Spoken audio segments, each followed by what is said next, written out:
Hi, everyone. My name is Kathy R. from Jacksonville, Florida. Welcome to the Daily Reflection podcast.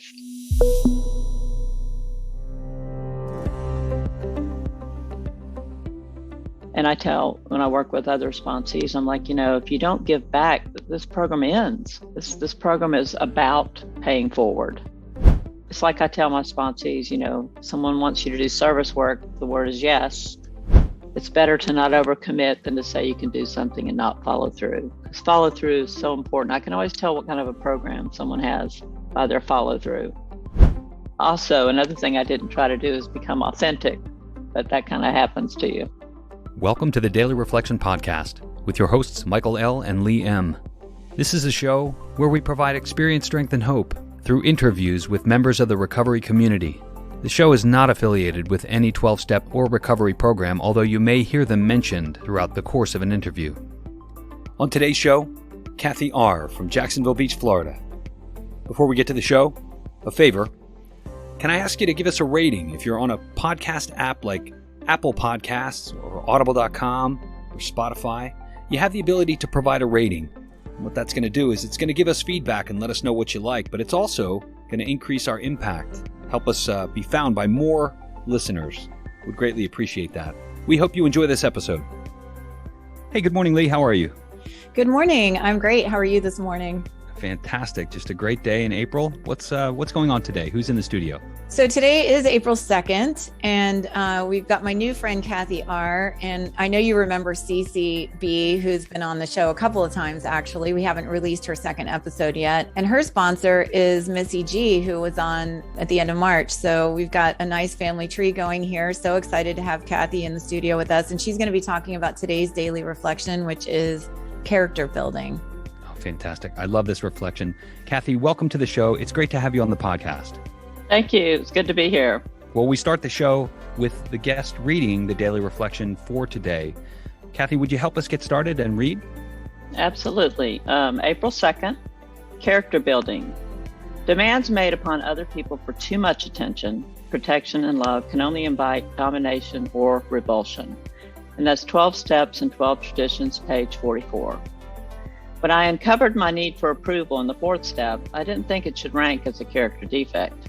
I wanted to think of it more as an asset, that is, the desire to please people. It was quickly pointed out to me that this need can be very crippling. Today I will enjoy getting the approval of others, but I'm not willing to pay the price I used to pay to get it. I will not bend myself into a pretzel to get others to like me. If I get your approval, that's fine, but if I don't, I will survive without it. I am responsible for speaking what I perceive to be the truth, not what I think others may want to hear. Similarly, my false pride always kept me overly concerned about my reputation. Since being enlightened in the AA program, my aim is to improve my character.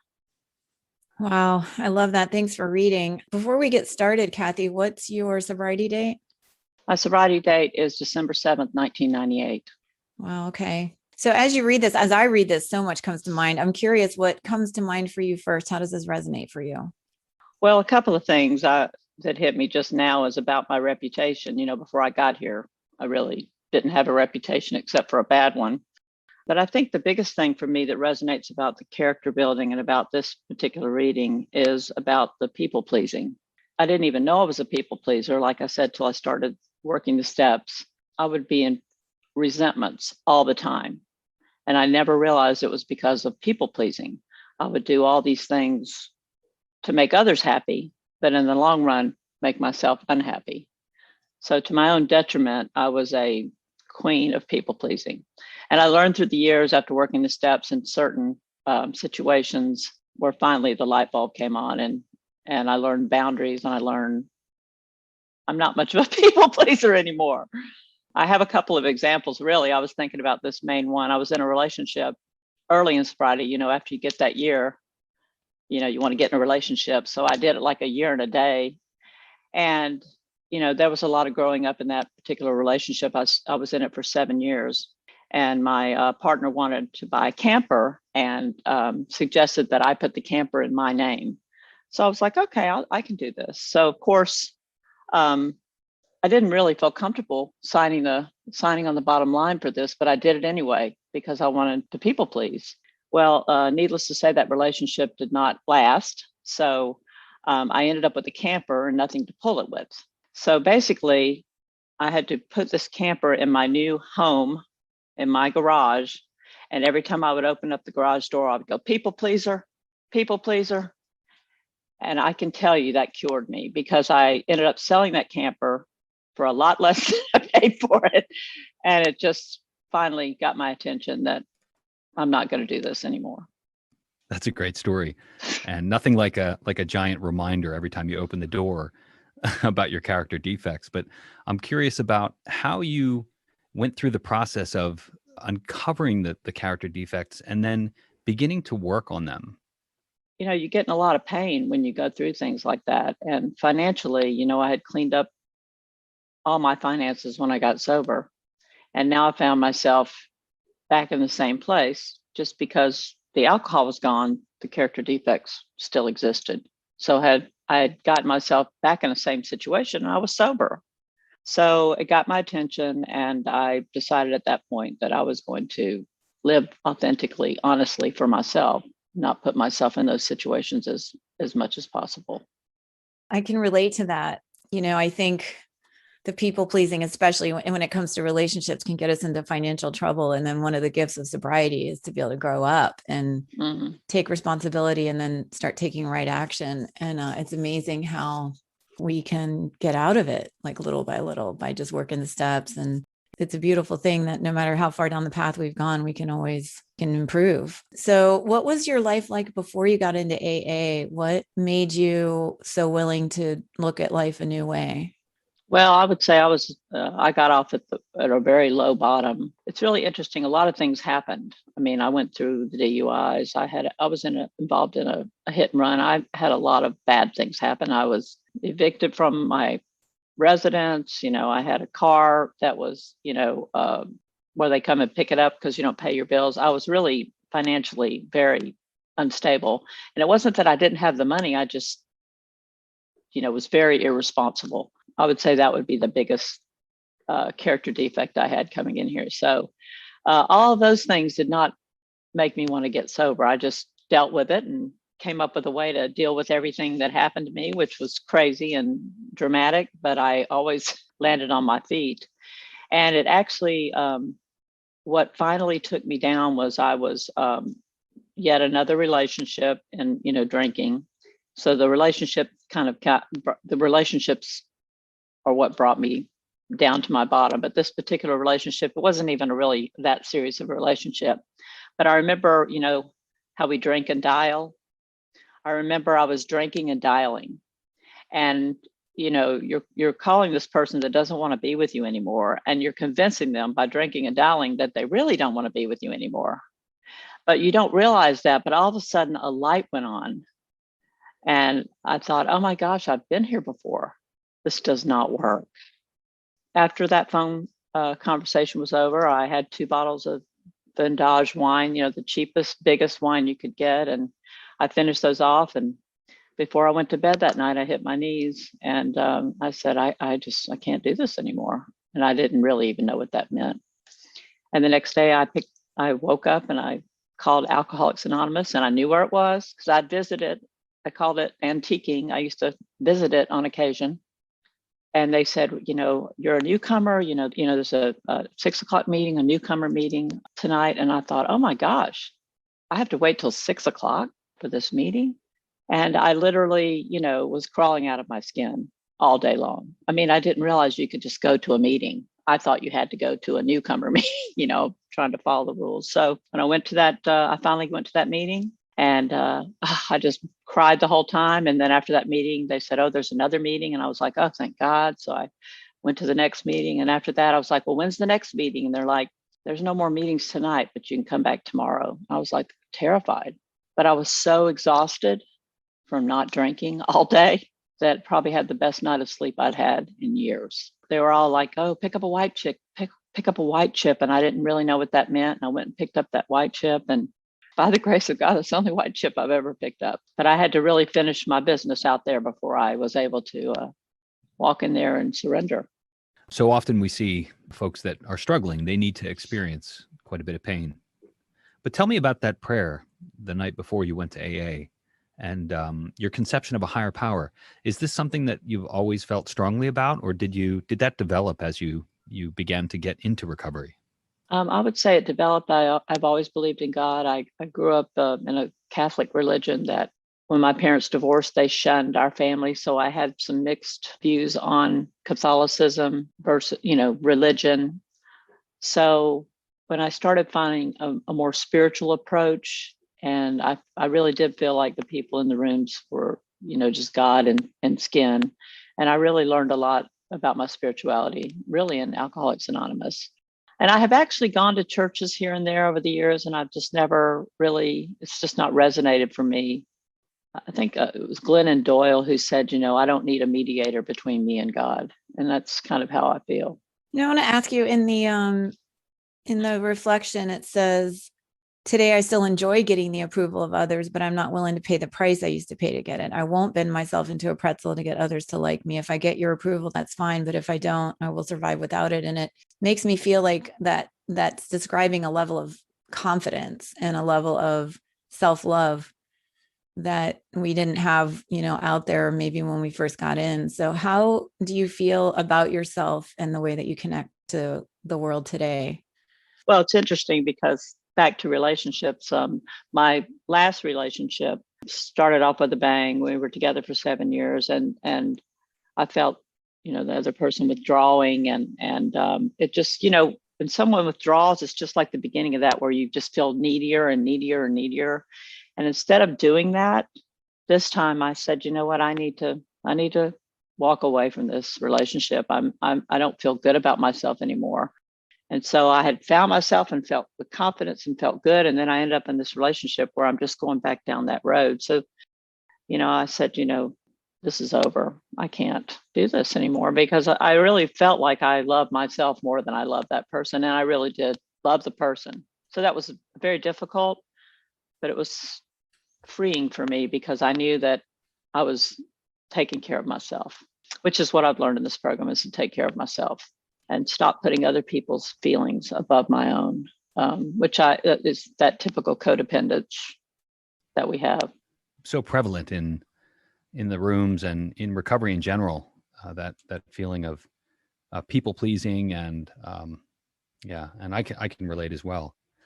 So I'm curious about when you did come in and you started to sense that you're not alone, and you found other people that were basically telling your story. How long did it take you to get into the program of recovery and start to get a sponsor and start to work the steps? Well, it's interesting because that's one of the first things I heard: get a sponsor, get a sponsor, get a sponsor. And so this one lady walked up to me. She was actually a newscaster in Jacksonville.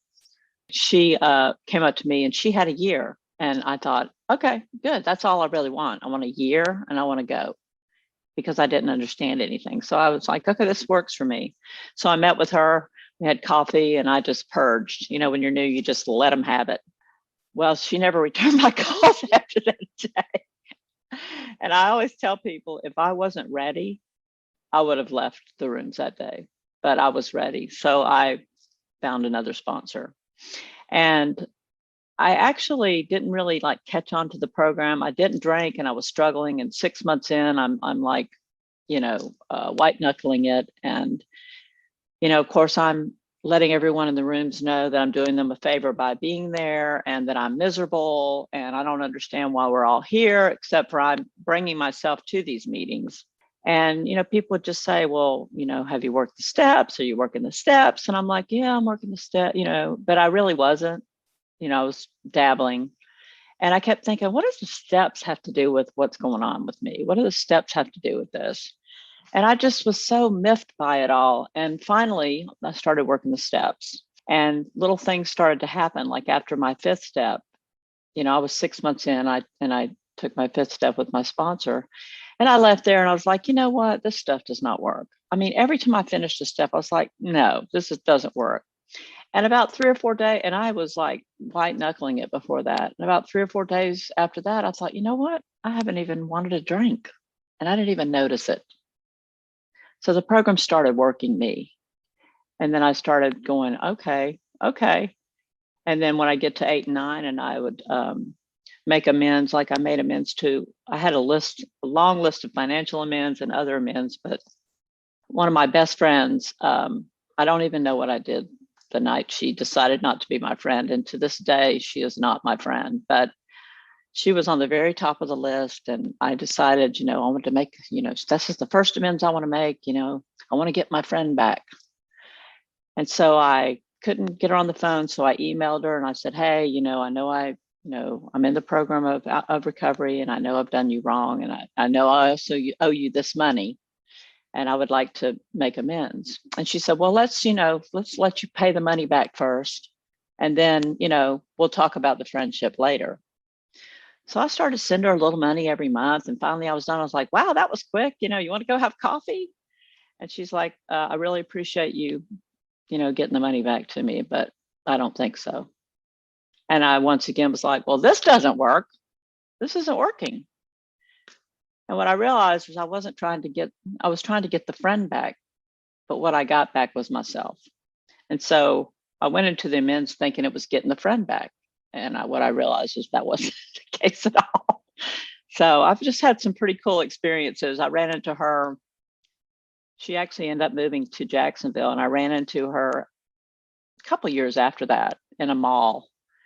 And I was walking towards her and I saw her, and I was like, the first thing I wanted to do was, hide behind the clothes of JCPenney. But I realized I don't have to hide from her. I've taken care of my business. And we spoke for a minute and we went our ways. And that's when I knew that the program's working. It's not about getting a friend. And I understand that when people get upset about the steps, when they don't get what they think they're supposed to get, but it's not, that's where all the aha moments are happening for me. That's such a great story. I say this all the time, that this program has like a mystical component to it. If we just show up and do it, like we have no idea what we're getting into when we show up. It's not like we got a manual that was going to tell us how this was all going to unfold. We literally come in and just trust the very next step in the process. That's it, with no ability to see what's going to happen. And then the gifts and the blessings are so amazing, and nothing we thought we were going to get, not what we came for. So I love that you're sharing this, because I think it's important to recognize that, just keep coming back one day at a time, and you're going to be amazed before you're halfway through. And I'm wondering, what advice would you have for somebody who might be thinking about coming or is brand new? Well, definitely get a sponsor, because to me, I didn't have a clue about any of it, about the steps or any of it until I got it. So I would say, get a sponsor. And for me, I did 90 and 90. And I told my sponsor I would do 90 and 90 and not one day more. I mean, I was so defiant. But thank God I did 90 and 90, because that's when it started to click. That's when I thought, okay, I'm not drinking. I haven't drank in 90 days. Maybe there's something to this. So, I always had to have the proof in the pudding. And if you're new or nearly new and you want some proof in the pudding, you're going to have to stick around just a little bit to find that. And it gets bigger and bigger as the years go on. And there are still just so many miracles and so many things that keep coming back to me. I was thinking on the way here, it was never my goal to build character. That wasn't my goal. And it wasn't my goal to stay sober. It was my goal to get sober. And I tell, when I work with other sponsees, I'm like, if you don't give back, this program ends. This program is about paying forward. When I first came in and said, I want to get a year and I'm out of here. If I had done that, I wouldn't have gotten anything. I wouldn't have gotten all the gifts that I've gotten. So I would just say, stick around and just wait for the gifts and work the program. Speaking of working the program, what's it look like today? You mentioned you work with others. What other components of the recovery program are you weaving into your daily life? Well, I do the Zoom meetings mostly. I have gone back to some live meetings recently. I've been being vaccinated, so I'm getting back into that. I do the steps. I'm a step speaker when asked. I've done that quite a few times. I do enjoy that. I always pick up sponsees when I do that as well. People can relate to your story. It's like I tell my sponsees, someone wants you to do service work, the word is yes. If at all possible, the word is yes. So of course I want to be that example to them. I don't talk to my sponsor every day. She probably would not want me to call her every day, but she picks up that phone every time I need her to. And I tell you, I try to be that kind of sponsor too. And I have a network of friends. I have a network of people that I've known since I got sober. And we all are, most of the people that I got sober with are still sober, which says a lot for fellowship. As we start to wrap up, is there a final thought or anything that you want to make sure that our audience hears? I would just say, as far as the character building for me, that learning how to have boundaries is so important, and learning that it's okay to say no and not overcommit. It's better to not overcommit than to say you can do something and not follow through, because follow through is so important. I can always tell what kind of a program someone has by their follow through, by their trueness to themselves, and by their authenticity. I just can't put on those airs anymore. This is who I am. I can't do this. I can do this. Also, another thing I didn't try to do is become authentic, but that kind of happens to you. Well, Kathy, I want to thank you so much for spending time with us and sharing your experience, strength, and hope. It's been a wonderful conversation. Thank you, Mike. It's nice meeting you. Thanks, Kathy. Thanks so much for listening. If you want to find us online, you can follow us on Facebook at facebook.com/groups/Daily Reflection Podcast. You can find us on Twitter at Daily Reflector. You can read stories of recovery from our community at blog.dailyreflectionpodcast.com. Please don't forget to give us a rating on your podcast app. We greatly appreciate it. Have a great day.